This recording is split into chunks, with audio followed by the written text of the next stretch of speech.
Yes, people, Ricky here from Behind the Bars TV. Hope everybody's fit and well. Just like to thank all my subscribers for your continuing support. I know a lot of yous that have been commenting lately have been here from day dot, so I appreciate that very much. But if you're wondering, the Black Eyes is off a bit spawn that I've been doing. I've got my charity fight coming up next week. I just thought I would point that out because anyone new to the channel be thinking, well, I wonder why he's sitting here with a black eye. But if you go back through my previous videos, you'll see why. But in this episode, I'm going to talk about Paul Sykes. And the reason why I'm going to talk about Paul Sykes today is because it's been brought to my attention of something that's popped up today, that it's actually been 32 years to the day since the Paul Sykes documentary. So Paul Sykes was born on the 23rd of May 1946 in Wakefield, England. And Paul Sykes is well known for being a notorious prisoner. And Paul Sykes, whatever anybody thinks of him, he has got the name as one of the most notorious prisoners in the country. Alongside Charles Bronson, you probably hear Paul Sykes' name mentioned the most as being an infamous prisoner, because Paul Sykes had spent 21 years in prison, and most of it was for assaulting police officers and assaulting screws. What anyone thinks of Paul Sykes, because a lot of people come to their own conclusions on things a lot of the time. I've heard a lot of stories about him. I've heard bad stories. The majority of them are bad, but what I mean is in bad is you hear stories about what he supposedly have done to young inmates back in the day. But if you want my opinion on the matter, which I'm giving you now, I think it's a load of bullshit, because a lot of well-known cons who have been in prison have give documentation about Paul Sykes, and they've said how hard of a prisoner he was. He was a ruthless man. He was one of the hardest inmates, or he probably was one of the hardest persons in the country, not just prisoner, but outside of prison as well. At the time, he was one of the hardest in the country. And I think these rumours that were made up about him back in the day was probably from the screws and from the police, because, like I've mentioned, a lot of the time he was doing his sentence for bashing screws and bashing coppers, and all it takes is for a couple of people, or a couple of them, to make rumours up, and them rumours spread throughout the system. It even spread into the outside, so people that hadn't even been to prison have heard these horror stories about Sykes. And now, for the people that don't really know what I'm talking about, I'll put you straight. So what I mean by the horror stories, people used to threaten, or screws used to threaten the cons with Sykes back in the day, and they made up these stories that if you don't behave yourself, we're going to put you on the same wing as Sykes, and Sykes is known to bugger inmates. But you'll know up and down the country that when you're young, or if you're in the young offender prisons, because I remember when I was up in Castleton Young Offenders, and I was going down to Durham prison, and some of the screws and the cons used to say to us carrying on, "Oh, when you get down to Durham, watch out for such and such, a well-known person from up this end." I'll not mention his name. They used to say, "Watch out for such and such, because when you get down to Durham, he's going to get a hold of you." It's just it's one of them things that get people make a joke out of it, but some people take it seriously.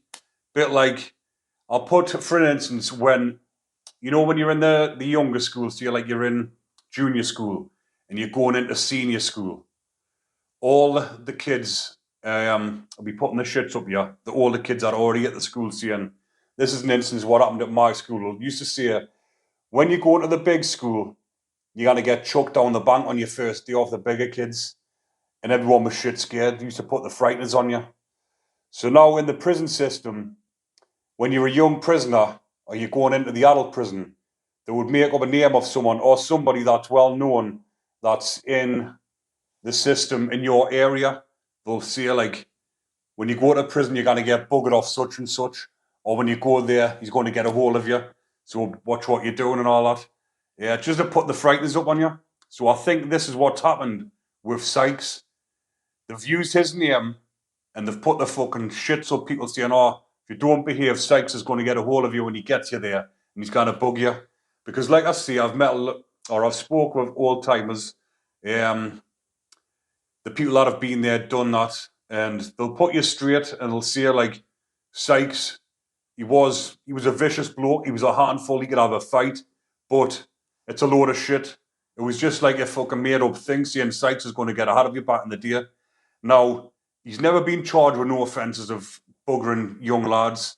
He's never been, as far as I'm aware, nicked for it or anything like that. So the reason why I'm making this is just to let the viewers know, to give him a fair share, because he's not here now and he is getting a lot of backlash and a lot of stick where he can't defend himself. And I've seen other people defend him. So whether it's true or not, I don't think it is. But what I will do now is I'm going to tell you a lot more about Sykes' life. I'm going to delve into it because I know a lot of you find it interesting.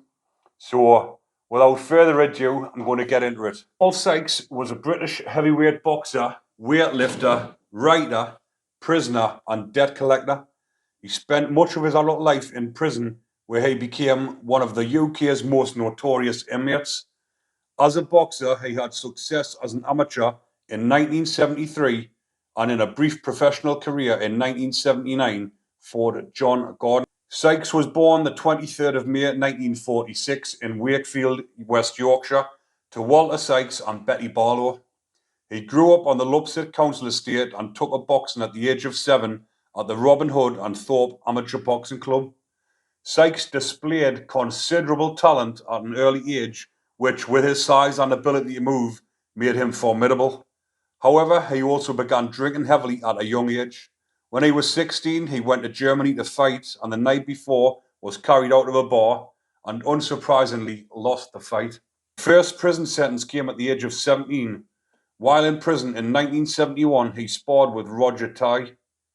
While serving a 5-year sentence at HMP Walton, he was allowed to join the Maple Leaf Amateur Boxing Club in Bootle, run by a local magistrate, and was allowed out on licence to represent the North Western Counties team in 1973, and was considered a potential ABA heavyweight champion, but lost in the semi-final of the championship that year to eventful winner Garfield McEwen.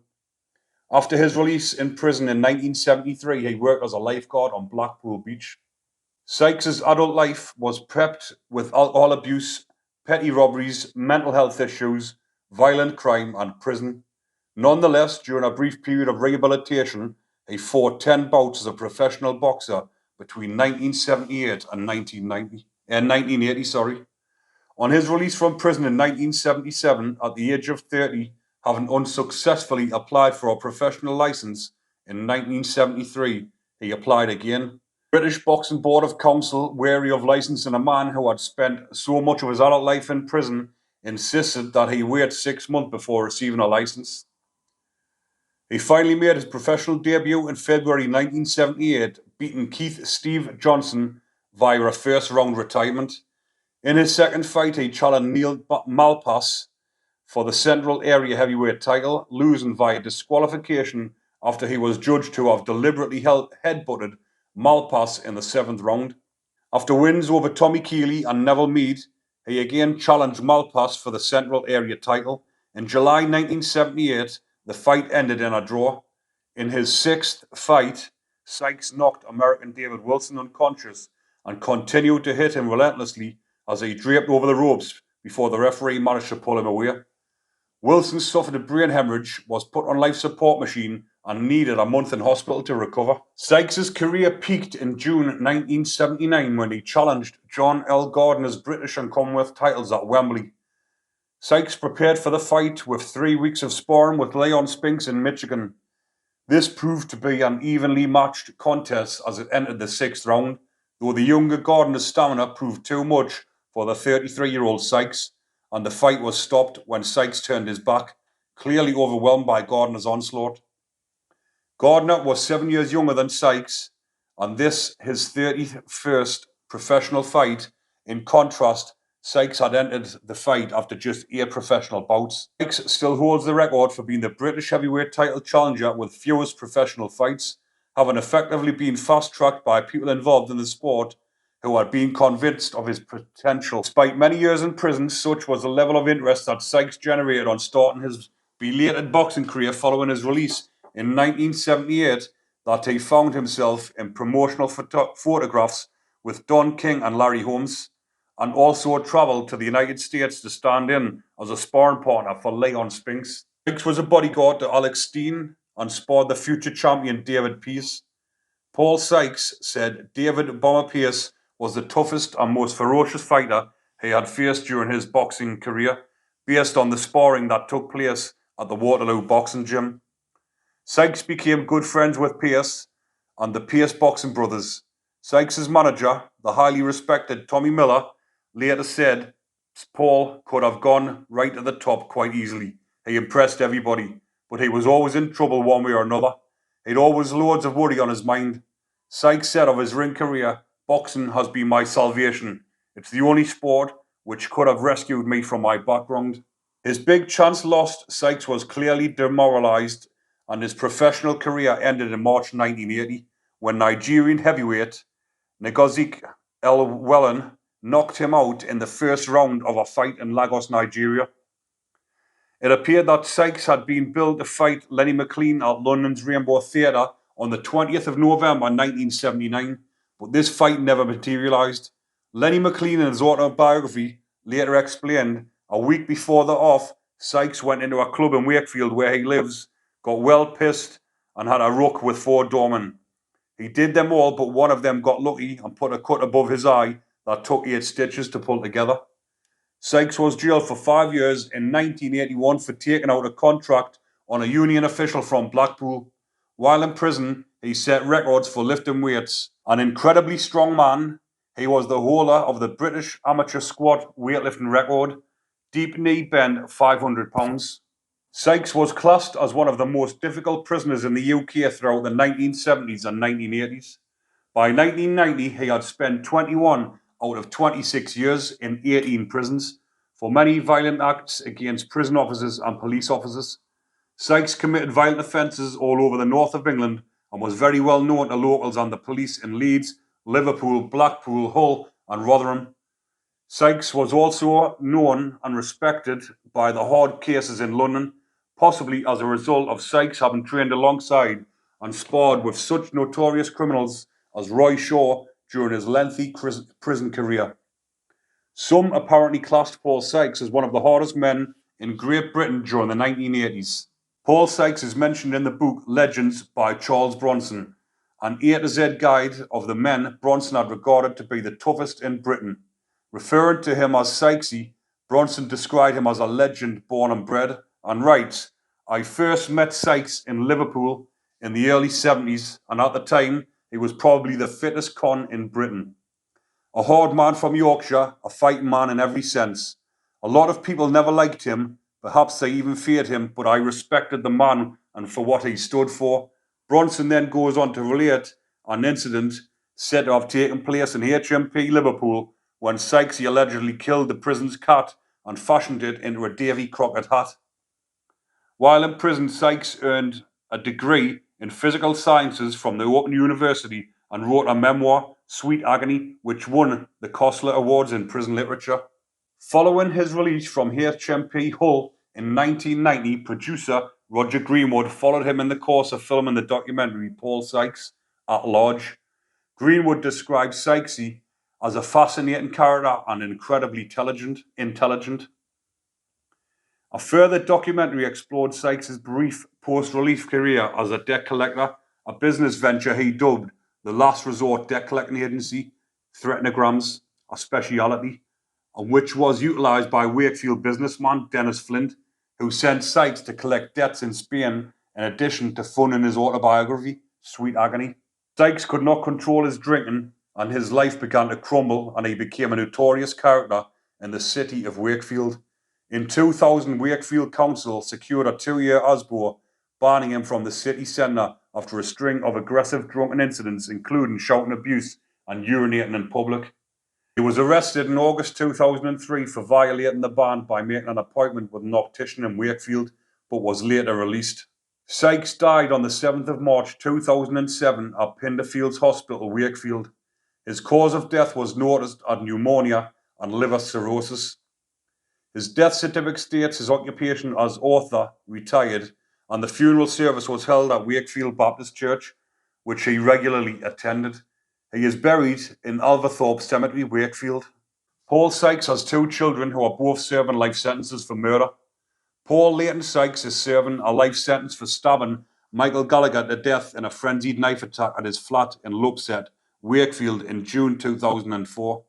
In 2008, 25-year-old Michael Sharp became the second son of Paul Sykes to be jailed for murder, when he was given a 27-year sentence at Leeds Crown Court for killing 38-year-old David Ward, a former police officer, following a botched armed robbery at his house on Denby Dale Road in Wakefield.